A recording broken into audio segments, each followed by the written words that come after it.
అని పిలుస్తారు. ఆ తల్లి ఫస్ట్ నుంచి కూడా శివభక్తి తపోపర్రాలు. తన ఆరాధ్య దైవమైన శివుని స్వరూపాన్ని చూసి చేసుకుంటే శివుడే పెళ్లి చేసుకోవాలని చెప్పి తపస్సు చేసేదండి అక్కమాదేవి. అమ్మవారి మహా సౌందర్యవతి. ఎంత రూపది అంటే ఆ తల్లి సృష్టిలో ఉన్న అందాలని తీసుకొచ్చి ఒక పక్కన పెడితే వాటికంటే అందంగా ఉండిద్ది అంటుంది ఆ తల్లి. కానీ ఏనాడు కూడా తన బాయి శరీరం చూసి ఆ తల్లి మోజపడలేదు. తన మనసులో ఉన్న శివయ్య కోసం తపస్సు చేసేది అక్కమాదేవి. ఆ విధంగా చేస్తుంటే కర్ణాటక మహారాజు కౌశికుడు జైనంశిష్యుడు అమ్మవారి యొక్క అందాన్ని అమ్మవారి యొక్క గుణాన్ని చూసి ఈ అమ్మాయిని పెళ్లి చేసుకుందాం అని చెప్పి మంత్రి గారి చేత కబురు పంపిస్తారు. కబురు పంపిస్తే అక్కమధ్య పడతారని కొంచెం బాధపడతారు. ఎందుకంటే తల్లి చేసుకుంటే శివయ్యనే పెళ్లి చేసుకుంటారు, లేకపోతే లేదు. రాజుగారు ఏం చెప్తాడు, మామూలుగా చెప్పి చూడండి, వాళ్ళు ఒప్పుకోని పక్షంలో వాళ్ళ నాన్నగారి జీవితకై చేయమంటాడండి. ఈ తల్లి చేసే మార్గం లేక తల్లిదండ్రులు ఇబ్బంది పెట్టిన ఇష్టం లేక ఏదో రంగా ఆయనతో మాట్లాడి పెళ్లి మానిపిద్ద ఉద్దేశంతో వెళ్ళి కలుస్తారు. కలిసే ముందు ఒక ఒప్పందం చేసుకుంటారు. అయ్యా నేను కొంతకాలం తపస్సు చేసుకుంటాను, తపస్సు చేసుకుని బయటకు వచ్చిన తర్వాత పెళ్లి చేసుకున్నాం, ధ్యానంలో ఉండగా నేను తాకరాదు అనేది ఒప్పందం ఉంది, టచ్ చేయరాదు అనేది ఒప్పందం అనమాట.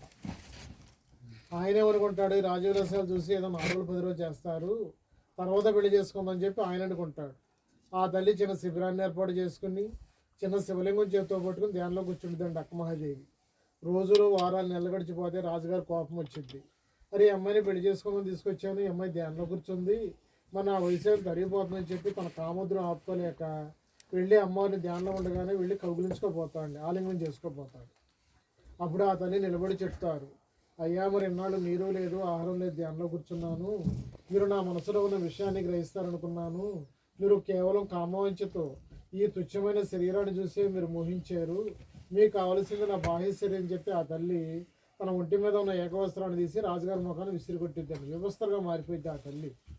ఎప్పుడైతే ఆ విధంగా చేశారో తన పొడవైన శిరోజాలే ఆటోమేటిక్గా శరీరం మొత్తం కప్పేస్తాయండి.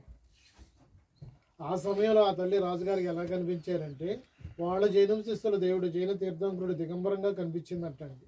అమ్మ నన్ను క్షమించిన పొరపాటు చేశాను, కామోద్రేందంగా ప్రవర్తించాను, మీరు భక్తిని చూడాలని చెప్పి సాష్టాంగం చేస్తాడండి. ఆ తల్లిని అక్కడే తపస్సు చేసుకొని చెప్పి చాలా ప్రాధాయపడతాడు. కానీ ఆ తల్లి అక్కడ ఉండకుండా అక్కడి నుంచి బయలుదేరి కర్ణాటక రాష్ట్రం కళ్యాణ నగరి అనుభవమంట ప్రదేశాన్ని బయలుదేరిందండి అక్కమాదేవి. కర్ణాటక వీరశైవ మతంలో మత పెద్దలు అన్నప్రభు బసవేశ్వరుడు. ఆ తల్లి గురుగారు ఉపదేశం కోసం వెళ్ళి కలుస్తారు. వాళ్ళు ప్రతిరోజు సాయంత్రం అనుభవ మంటపంలో శివయ్య గురించి భజనలు కీర్తనలు చేసుకుంటూ ఉంటారండి. ఆ తల్లి గురుగారు అనుమతి తీసుకుని సభలో ప్రవేశపెడతారు. గురుగారు అడుగుతారు, అమ్మ పరిపూర్ణమైన యవనంలో ఉన్నావు, మరి ఇంతమంది ప్రజలు మిమ్మల్ని చూస్తున్నారు కదా, మీకు ఇబ్బంది లేదని చెప్పి గురువుగారు అడిగారు. అప్పుడు ఆ తల్లి చెప్తారు, అయ్యా నా మనసు శరీరం మొత్తం కూడా శివుడికి అర్పించేసాను, ఇంకా ఎవరైతే చూస్తారు చేస్తారు భయం అని చెప్పి ఆ తల్లి సమాధానం చెప్పారు. గురువుగారు కొంచెం ఇబ్బందికరంగా ఎందుకు మాట్లాడారంటే ఆ సభలో ఉన్న ప్రజలందరికీ ఆమె యొక్క గుణగణాలు ఆమె యొక్క భక్తి తెలియజేయడం కోసం ఆ విధంగా మాట్లాడారు. ఆ తల్లి అక్కడే కొంతకాలం తపస్సు చేసుకుని, వాస్తవానికి ఆ తల్లి పేరు మహాదేవి. అందరూ సోదరభావంతో అక్క అక్క పిలవడంలో అక్కమాదిగా బిరుదిచ్చి సత్కరించారు. దాదాపు 800 ఏళ్ల క్రితం 12వ శతాబ్దంలో ఆ తల్లి కాలినడకన శ్రీశైలం వచ్చి ఈ కేవ్స్ లోపల కొంతకాలం తపస్సు చేశారు అక్కమాదేవి. ఆమె తపస్సు ఫలితంగా లోపల పార్వతీ పరమేశ్వరుడు శివలింగాకారం దర్శనమిచ్చారు. మనం అందరం కూడా శివలింగం దర్శనం కోసం వెళ్తున్నాం. శ్రీశైలంలో జ్యోతిర్లింగాన్ని 1000 రూపాయలు అభిషేకాలు చేసుకుంటాం. ఈ కేవ్స్ లోపల శివలింగానికి ప్రత్యేకంగా ఎవరు అభిషేకాలు చేయరు. ఎందుకంటే నిత్యం కూడా డ్రాప్ వాటర్ పెడితే శివలింగం 365 రోజులు కంటిన్యూగా పడతానే ఉంటుంది. ఎక్కడో కొండల పైనుంచి వచ్చింది, మీరు వెళ్ళినప్పుడు చూడొచ్చు. ఆ తల్లి అక్కడ కేవ్స్ లోపల కొంతకాలం తపస్సు చేసి, ఇక్కడ ఇల్లు కనిపిస్తున్నాయి కదండి కృష్ణుని హౌసెస్, ఈ పర్వతం పేరు కదళీవనం పర్వతం అంటారు. కదళీవనం శ్రీ అక్కమాదేవి మరి లాస్ట్ శివుని ఒక జ్యోతి రూపంలో ఎక్కిన ప్లేస్ కదళీవనం అండి. కదళీవనం అంటే దత్తాత్రేయ స్వామి తపస్సు చేసిన ప్లేస్ త్రేతాయుగం. అక్కడ దత్తపాదుకులు ఉన్నాయి. మరి లాస్ట్ అవతారం శ్రీ నృసింహ సరస్సు అవతారం ఇక్కడే జరిగిందని చెప్తారు. అంతర్ధానం ఇవన్నీ కూడా తపోస్థలాలండి, విహారయాత్ర కాదండి. మనం గంట జర్నీగా చాలా ఇబ్బంది పడ్డాం. మరి మధ్యన పేపర్లు వేస్తున్నారు, పెద్ద పులి వచ్చింది చిరుత పులి వచ్చిందని చెప్పి. మరి దాదాపు 800 ఏళ్ల క్రితం ఆ తల్లి ఒంటిమే బట్టలు కాళ్ళకు చెప్పులు ఎటువంటి ఆయుధం లేదు, శివయ్యని పెళ్లి చేసుకోవాలని చెప్పి కేవ్స్ లోపల కఠోరమైన తపస్సు చేశారు అక్కమాదేవి. వాస్తవానికి మానవ రూపంలో పుట్టిన వాళ్ళు విగ్రహాలు గర్భగుడిలో ఎక్కడో పెట్టరు దాదాపుగా. కానీ ఆ తల్లి విగ్రహాన్ని శ్రీశైలం గర్భగుడిలో పెట్టారు. మీరు లోపలికి వెళ్ళి జ్యోతిర్లింగం తాగడానికి వెళ్ళే ముందు లెఫ్ట్లో నల్లరాతి విగ్రహం ఉంటుంది, బ్లాక్ ట్యాచ్, ఆమె అక్కమాదేవి. మనకి దూరదర్శనం అయితే మన చూపు అంతా కూడా అయ్యవారి మీద ఉంటుంది, పక్క విగ్రహాలు కనిపించవు. అదే జ్యోతిర్లింగం తాగడానికి వెళితే ఆ విగ్రహాలు కనిపిస్తాయండి. మళ్ళీ రిటర్న్ వచ్చేటప్పుడు హేమారెడ్డి మల్లమ్మ, సిద్ధరామేశ్వరుడు, మరి వీళ్ళందరూ కూడా శివయ్య కోసం తపస్సు చేసి శివులో అయిపోయారండి. కదలీవనం గురించి ఒక మాట చెప్తాను. ఇక్కడ ఇల్లు కనిపిస్తున్నాయి కదండి, ఇంటి వెనక వైపున స్టెప్స్ ఉన్నాయి. ఈ రోజు కాదు, త్రేతాయుగం, దాదాపు 8 కిలోమీటర్లు అండి.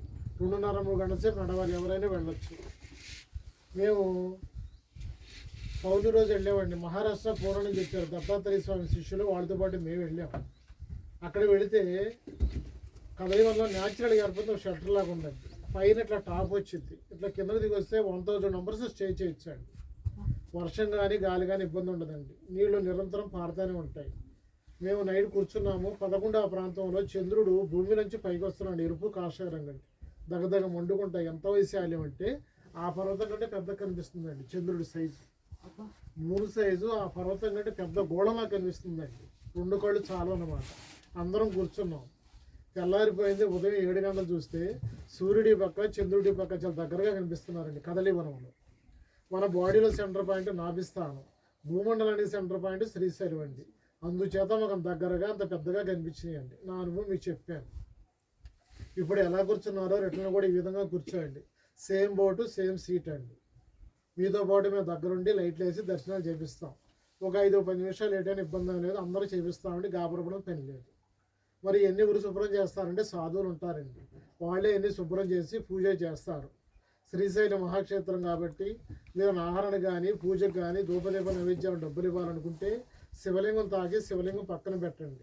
మీరు ఇచ్చిన డబ్బులు వాళ్ళు ఆ విధంగా ఉపయోగించుకుంటారు. అన్నదానాలు చేస్తూ ఉంటారు, విరివిగా చేస్తారండి. కదలీవనం వెళ్ళే భక్తులు కూడా అన్నదానం చేస్తూ ఉంటారు.